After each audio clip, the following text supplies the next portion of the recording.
am sa passeport. Ini nga na. Harus génne. Boo da ngay génne kay parce que lii boo ko defee sa passeport da Man bi ma ñëwee si waat.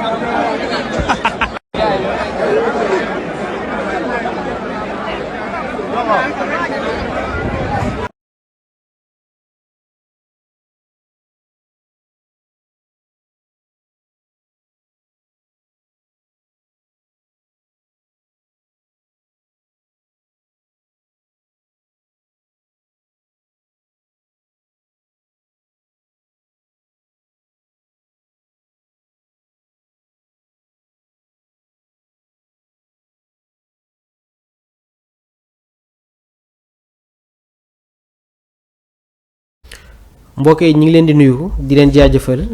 di rafetlu ànd bi ngeen di ànd ak ñun saa su nekk fii ci biir DKR 221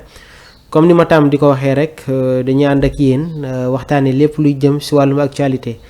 comme ni ngeen ko gisee léegi nii mu nekk ab vidéo ñu gis si ay ndaw de tout âge waaye gis nañ si tamit ay mag yi nga xamante ne ñi ngi bëgg a déposer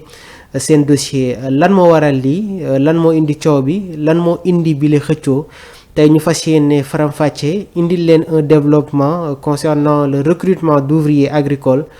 pour l'Espagne donc mu nekk tamit un dossier boo xamante ne jot nañ ci liggéey ci lu am solo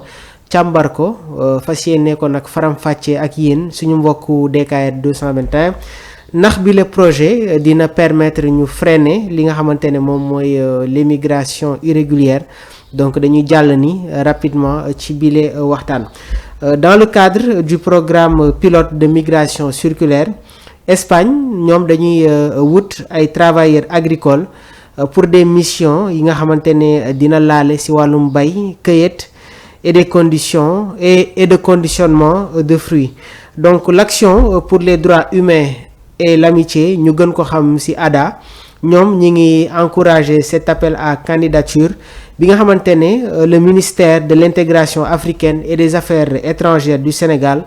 jot na ko lancé à travers le secrétariat d'État au Sénégalais de l'extérieur waaye tamit mi ngi interpeller l'État du Sénégal sur l'impératif de transparence dans le processus de sélection donc État du Sénégal ak le Royaume d'Espagne ñoom jot nañu réactiver un vieux programme bi day viser à recruter des ouvriers agricoles saisonniers donc le secrétariat d'État au Sénégal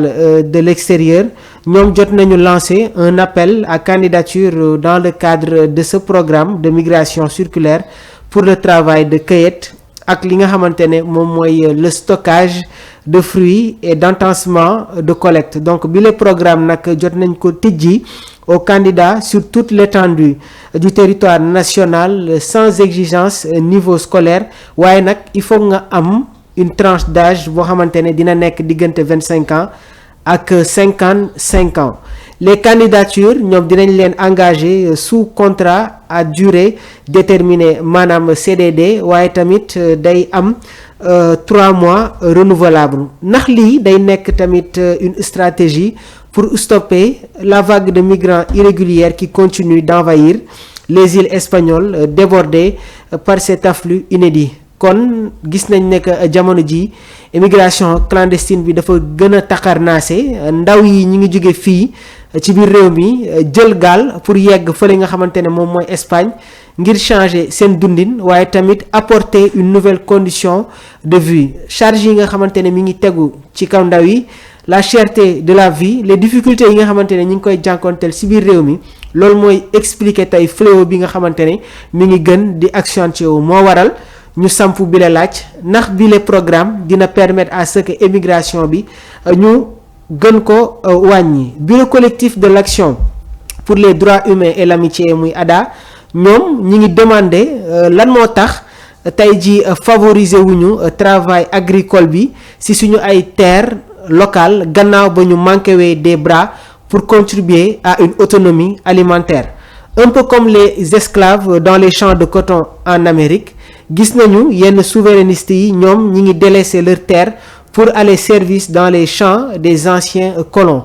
pourquoi pas un appel à candidature pour cultiver li nga xamante ne moom mooy suñuy suuf waaye tamit arriver rapidement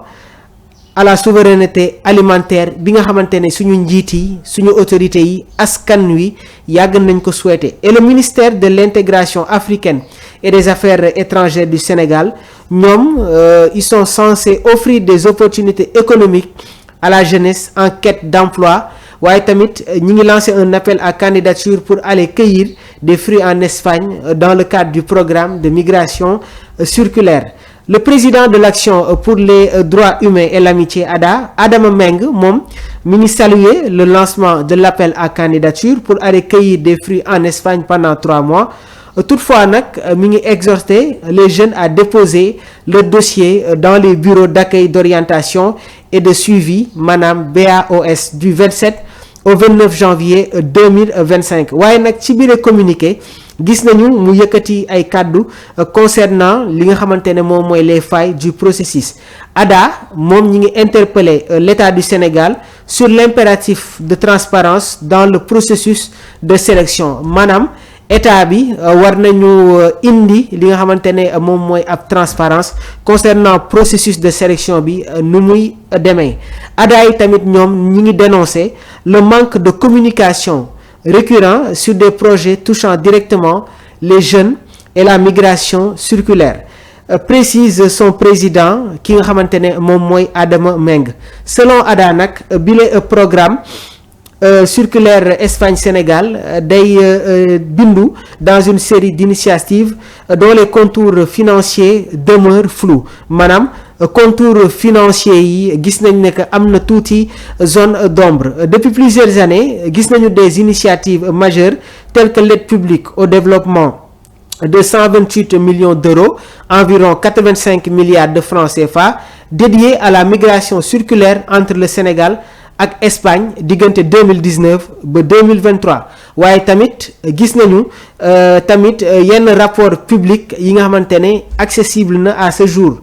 Adama Meng moom yëkkati ay kàddu jëmale ko ci wàll boobu. Ce n'est pas tout moom tamit mi ngi exiger également des clarifications sur ces fonds et rappelle que les contrats saisonniers gérés notamment par les bureaux d'accueil d'orientation et de suivi BAOS et l'Agence nationale pour la promotion de l'emploi des jeunes dans le cadre d'autres projets comme celui relatif à l'immigration au Canada waaye tamit mi ngi ñaax que mbir bi mu gën a am une communication proactive et inclusive pour garantir li nga xamantene moom mooy les égalités des chances et le respect des droits fondamentaux. Toutefois gannaaw ba mu ameelee yile critique ADHA day prôner également un changement de paradigme waaye tamit mi ngi appeler à un changement